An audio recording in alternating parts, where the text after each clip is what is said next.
Hello, dear students. I am Samir Velankar, and let's see one more example on how to decompose a table into second normal form. We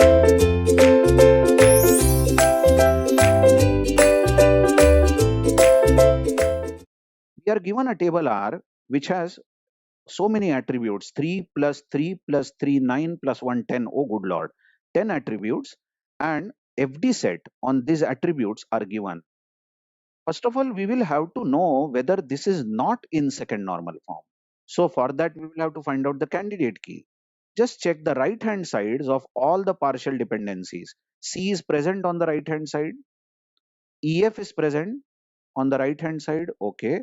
Then GH is present on the right hand side. I is present on the right hand side. J is present on the right hand.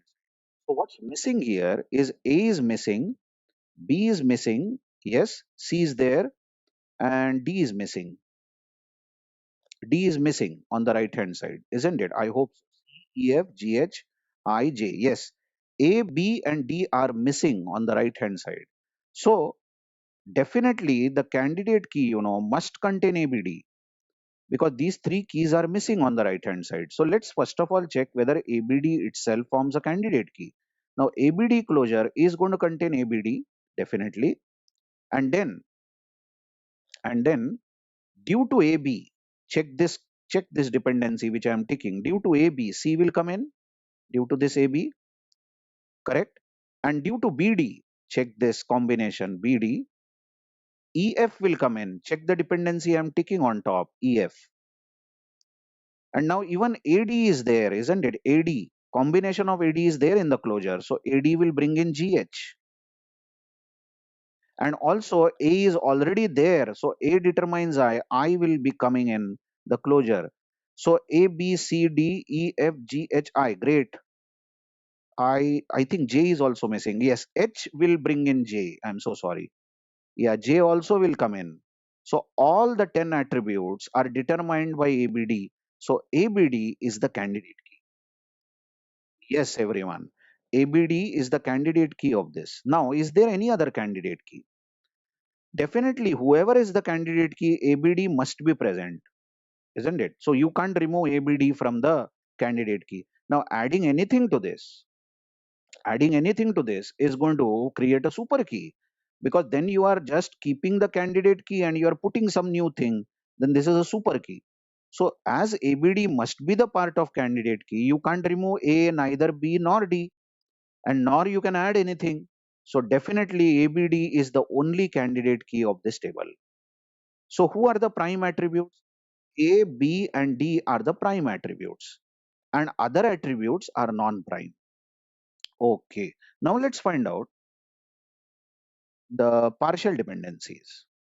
Let's write the candidate key again over here. Candidate key of this table is ABD. So AB determines C is the partial dependency. Note the left hand side is AB and the candidate key is ABD. So left hand side is a part of candidate key. BD determines EF is partial dependency because left hand side is just BD and our candidate key is ABD. This AD determines GH is also partial dependency. You know now. A determines I is a partial dependency, but H determines J is not partial because left hand side is a non-prime attribute and right hand side is also non-prime attribute. So these type of dependencies will be dealt in third normal form. So we'll leave it right now at least. So all these are partial dependencies. So how do you remove this dependency? Find out AB closure, isn't it so? The left hand side closure will contain AB, and because AB determines C, C will be brought in. Can you bring in anything more here? Now AB has already brought in C, and now you watch, A will bring in I. Check the dependency I'm ticking. A will bring in I, and now there cannot be anything brought in. Check all the dependencies. You can't bring in anything more. Okay, how do you remove this dependency which I am now marking here? BD determines EF. Find out BD plus. BD plus will contain B and D. And because BD determines EF, that's the dependency we are talking about. E and F will be brought in, correct? And now Nothing else can be brought in. You can check all the dependencies. The left hand side or combination of the left hand side is not there anywhere in this particular closure. What else we have? We have a partial dependency AD determines GH. So let's find AD closure. Now AD closure is going to contain AD, and because AD determines GH, GH will be brought in, correct? And A determines I, so I will be brought in, correct? And H determines J, so J will be brought in. I hope you are understanding. These will be the attributes in AD closure. Now finally, A determines I is also a partial dependency.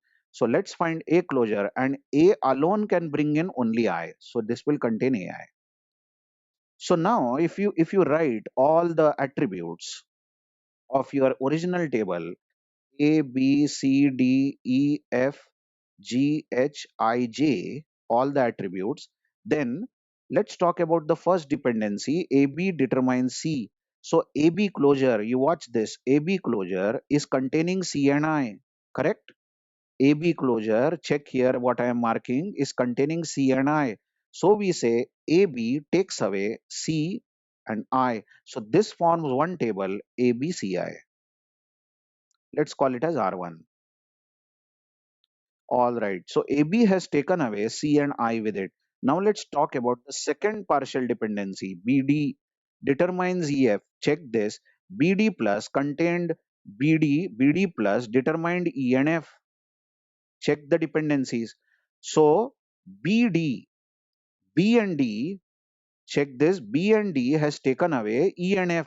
So I am striking out E and F and I will write there is another table BDEF. Let's call this as R2. And now check this third dependency, which I am encircling. This was also partial. AD determines GH.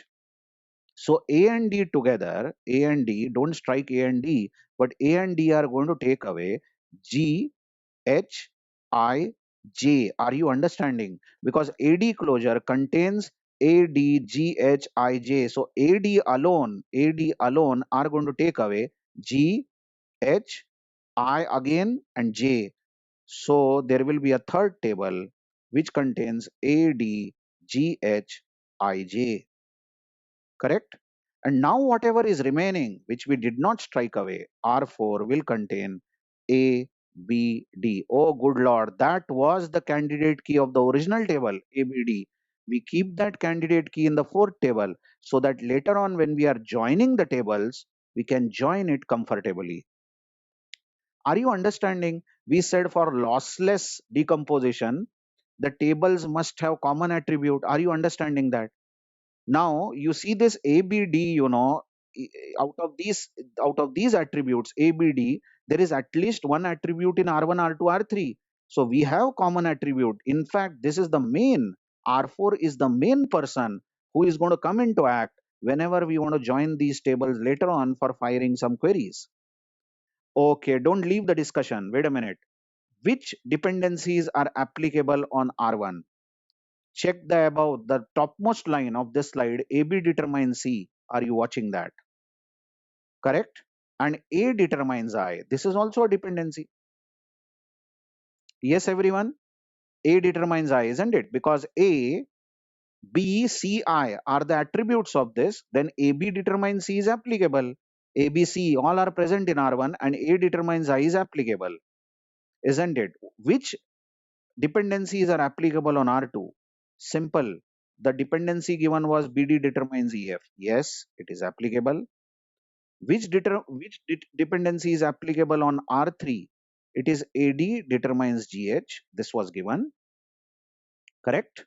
AD determines GH was given, isn't it? And H determines J. H determines J. H determines J and A determines I. Don't forget that A and I are in this table. So A determines I. Now wait.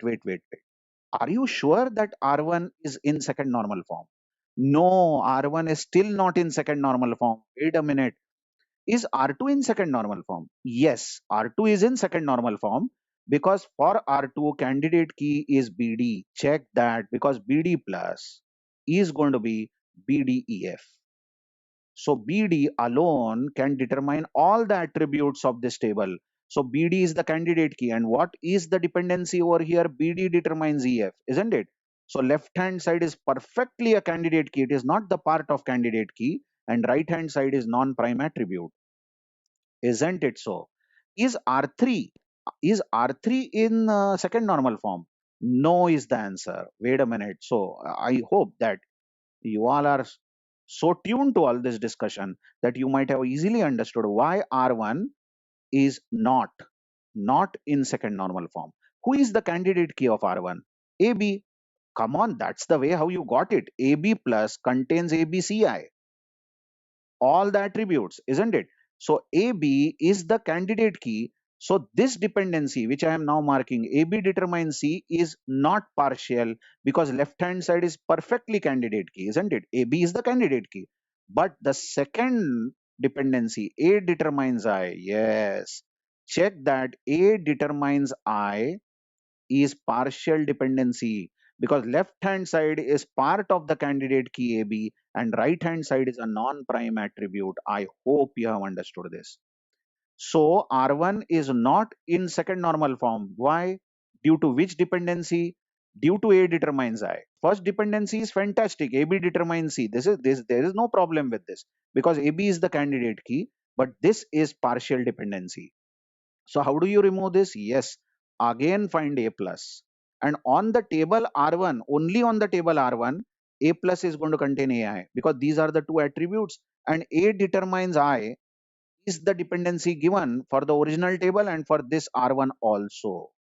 So what will you do? Write these attributes ABCI of R1, which is not in 2NF, and you say A, you are going to take away I.